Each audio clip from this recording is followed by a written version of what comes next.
ओम सर्वमंगलमांगल्ये शिवे सर्वार्थसाधिके शरण्ये त्र्यंबके गौरी नारायणी नमस्तुते। जय अम्बे जगदम्बिके। नाना रूप अनूप भक्तों को वति भारये। ये तेरे नौ रूप। भगवती जगत जननी आदि शक्ति दुर्गा देवी का नवरात्र उपासना पर्व आ रहा है और अभी हम उसकी तैयारी में हैं। हमने आपको प्रथम दिवस शैलपुत्री, द्वितीयम ब्रह्मचारिणी, तृतीयम चंद्रघंटेति कुसुमांडे चतुर्थकम, ऐसे नवरात्र के 9 दिनों के 9 रूप हैं भगवती के। उनकी कथा हम रोज़ आपको सुना रहे हैं। आज तीसरा दिवस है। आज हम आपको चंद्रघंटा की कथा सुनाते हैं। ये चंद्रघंटा देवी कौन है, इनकी महिमा क्या है और इनका रूप क्या है, जानिए और इसमें स्मरण कीजिए, कथा सुनिए और भगवती की कृपा प्राप्त कीजिए। सुनिए। शीश मुकुटो वरु चंद्रमा शोभित घंटाकार, आलोकित जग कर रही करे नमन स्वीकार। हे माँ, आप सारे संसार को आलोकित कर रही हैं। आपके शीश पर मुकुट चंद्रमा रूपी मुकुट है और घंटा का चंद्रमा कैसा है, कैसा आकार है, घंटाकार आकार है, इसलिए भगवती का नाम चंद्रघंटा है। घंटाकार चंद्र सिर राजतो, अस्त्र शस्त्र 10 हाथ विराजतो। 10 हाथ हैं आपके, 10 हाथों में अस्त्र शस्त्र विराजमान है। रण उन्मुख के हरियारूढ़ा, और घंटा ध्वनि सुनो वसुर विमूढ़ा। और आपका उस समय सिर पर बैठी हुई है और ऐसा लग रहा है जैसे कि आप रणोन्मुख है, आने की रण की तैयारी, युद्ध के लिए आप तैयार हैं। और उस समय जब शेर चलता है तो घंटा की ध्वनि बजती है। गले में घंटा भी है शेर के। तो वो घंटा की ध्वनि कैसी है, कहा गया है कि असुर विमूढ़ा, राक्षस मोहित हो जाते हैं, मूर्ख हो जाते हैं, विमूढ़ हो जाते हैं। उनके समझ में नहीं आता कि आवाज़ कहाँ से आ रही है, क्या हो रहा है। किंतु वही घंटा ध्वनि जो है भक्तों को बड़ी हितकारी है। घंटा ध्वनि भगतन हितकारी, मातु चंद्र घंटा सुखकारी। ऐसी सुख देने वाली माता चंद्र घंटा जो घंटा ध्वनि जो भक्तों को लिए सुख देती है। भूत प्रेत आदि के बाधाएं और घंटा ध्वनि सुन पास न आए। तो आवाज़ घंटा की घोर आवाज़ आती है तो भूत प्रेत सब भाग जाते हैं। और करें चंद्र घंटा जो पूजन, और वस्तु अलौकिक करता दर्शन। भगवती की कृपा ये है कि जो इसकी पूजन करता है, भगवत चंद्र घंटा की ध्यान करता है, स्मरण करता है, कथा सुनता है, उसे अलौकिक दर्शन होते हैं नाना प्रकार के। और दिव्य सुगंधों का हो अनुभव होते दिखे असंभव संभव। असंभव भी संभव हो जाता है आपकी कृपा कोर हो जाए बस छोटी सी थोड़ी सी दिव्य सुगंधों। और अब जब पूजन करते समय अच्छी अच्छी सुगंध, नई नई सुगंधें आपके कानों नाकों में आने लगे, समझ लीजिए भगवती चंद्रघंटा आप पर प्रसन्न है। मातु कृपा जो भी पा जाता, और सिंह समान निर्भय हो जाता। और चंद्रघंटा की विशेषता और क्या है कि जो चंद्रघंटा की पूजन करेगा वो निर्भय हो जाएगा, भयभीत नहीं रहेगा।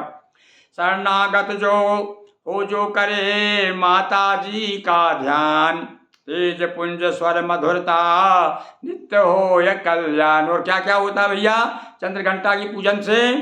तेज पुंज तेज आ जाता है और स्वर में मधुरता आती, क्योंकि चंद्रघंटा घंटी की आवाज़ आती ना, तो ऐसे ही आपका आवाज़ स्वर जो है मधुर हो जाती है।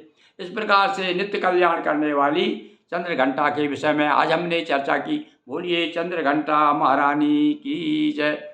आज का ये तीसरा दिवस और चौथे दिवस की एक कथा और सुन लीजिए। आपको ये कथा जो है चौथे दिवस की, कल चतुर्थी आएगी तो चतुर्थी के दिन आपको सुनने को मिल जाएगी। बोलिए दुर्गा महारानी की जय।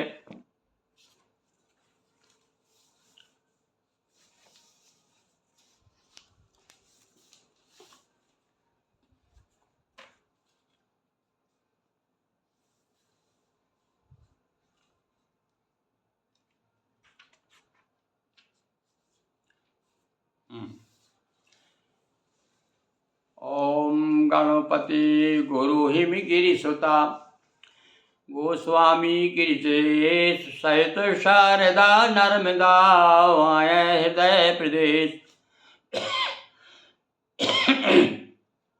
बंदौ हनुमत लखन संगो रिपुहन भरत सुजान सिया राम जी को नमन गाऊं हरि गुण गान सियावर रामचंद्र पद जय शरणम। चलिए सब आपको अयोध्यापुरी ले चलते हैं।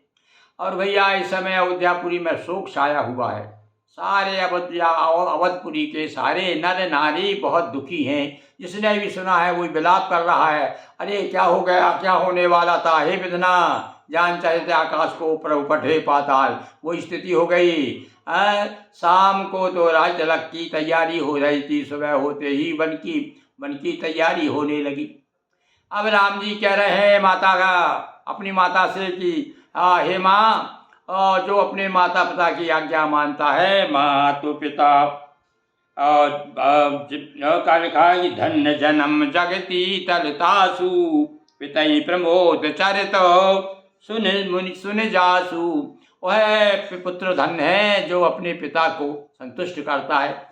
हे माँ, मैं अपनी माँ के पास जा रहा हूँ, अब दूसरी माँ के पास जाता हूँ, उनसे भी आज्ञा ले लेता हूँ। ऐसा कह करके कैकेयी के पास से राम जी चल दिए।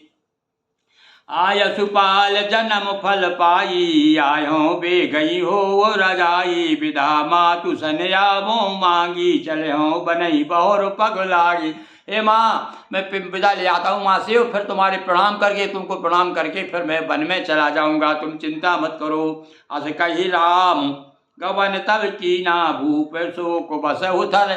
अब देखो भैया, और राजा तो इस स्थिति में थे कि लीलत बने ना उगलत बने, क्या कह सकते हैं। इसलिए देख रहे हैं राम को जाते हुए देख रहे हैं, और बड़े शोक विहल हैं। नगर व्याप गई बात सुतीची, छुअत चढ़ी जनु सब तन बीची। जिस प्रकार से बिच्छू डंक मार दे और किस प्रकार से व्याकुल आदमी हो जाता, धीरे धीरे वो चढ़ता है जहर, ऐसे स्थिति हो गई नगर की। सारे नगर में बात जिस प्रकार कितनी शीघ्रता से जहर फैलता है उसका, बिच्छू का, उसी प्रकार से उसी गति से सारे नगर में भाई ऐसी बात जल्दी फैल जाती। वहाँ कुछ पंडित तो बता रहे थे भैया क्या है, महिलाओं में विशेष रूप बात होती है। ये भी पुराने काल जमाने के पत्रकार हैं बोले, बल्कि कोई ऐसी विशेष बात होती है तो बोले पानी यदि घर में पानी रखा हुआ घिनौची में, वो पानी फेंक करके और खाली बर्तन करके तुरंत जाई कुआं और जा करके वहाँ पानी भरेगी और सब पड़ोसन, अरे भाई, अरे सहेली है, तूने सुना, अरे सखी क्या हो गया, ऐसा हो गया, सारे नगर में ढंढोरा पिट गया। तो इसलिए वही बात कह रहे हैं गोस्वामी जी, सारे नगर में बात फैल गई। जो जय सुने धुने सिर सोई, बड़े विखाद मैं धीरज होई। सारे लोगों ने धीरज छोड़ दिया है, सारे लोग दुखी हो रहे हैं, जो सुनता है वही से ढूंढ रहा है, हाय हाय कर रहा है। मुख सुकई लोचन श्रवई, शोक न हृदय समाय, मनऊ करुण रस कटकई, उतरी अवध बजाय।